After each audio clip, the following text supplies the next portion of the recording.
you doing, good people? This is the 8-Bit Animal, and it is late September, which means that we are in the throes of football season. And everybody, for the most part, that's into football has flocked to a field or flocked to a stadium and sat on some bleachers, and they are watching games every week or a couple of times a week if you're a younger kid. And this also used to mean that we would get new, fresh football video games every year. Now it just means that every August we get a Madden, and people buy Madden, kind of like a Pavlovian response, and they get angry because Madden hasn't changed since like 2012 or so. I don't know. I've never actually bought a copy of Madden. I play them all the time. But anyway, that's way beside the point. Today's game is an arcade port of a football game from 1987. And it's interesting because the arcade game used rotary joysticks, because SNK decided they were going to use rotary joysticks and everything because it worked for Akari Warriors, right? And I guess it worked on the arcade game. I've never actually seen this arcade cabinet in a while, but I have played the NES game, and I got some thoughts. Like to hear them? Here you go. Today, we're going to take a look at the NES port of Touchdown Fever. Now, Touchdown Fever actually looks like it lives in the shadow of 10-Yard Fight. 10-Yard Fight is from 1983. And 10-Yard Fight was cool for its time, but hasn't aged really well, right? And that's because the gameplay is super slow, and it doesn't really follow real football rules.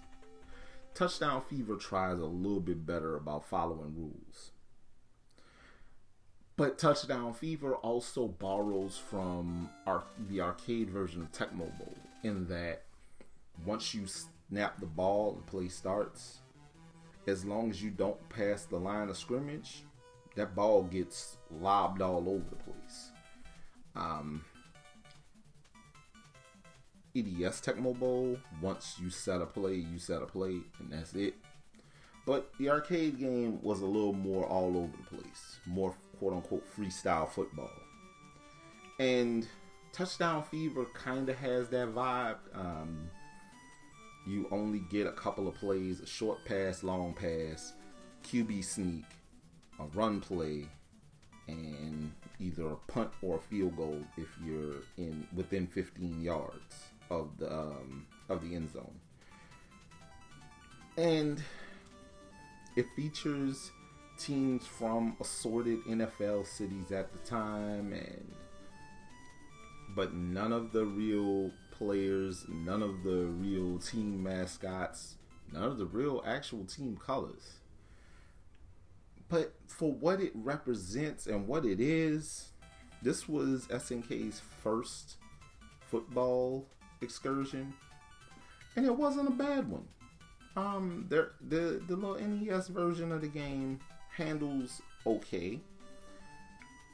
I'm not a fan of once you hike the ball and you throw the ball, you have to immediately take control of the receiver to go get the ball. I get it, that's a thing in more modern games. Back then, it shouldn't have been a thing.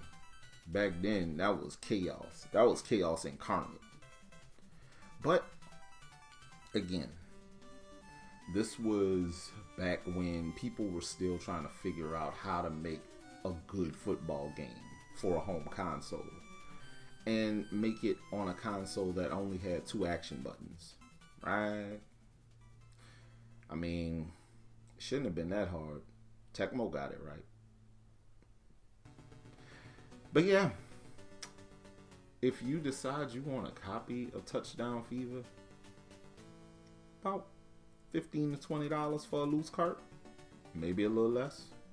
You shouldn't pay more. Let me repeat that. You should not pay more than the top price I just gave you. So $15 to $20. If you can get it less than that, you winning. If you get it more than that, you tripping. Because nobody should be paying more than $20 for a 30-year-old sports game. I don't care what that sports game is. Not even the almighty Tecmo Bowl. But yeah, this has been the 8-Bit Animal.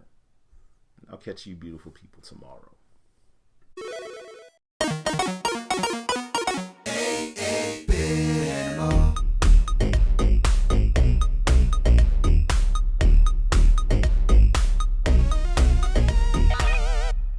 Tomorrow, look, I know you got your differences in opinion, but you better not be talking bad about the Order Clan. They got too many ears around here. Nobunaga gonna have you tapped on the shoulder, you heard me?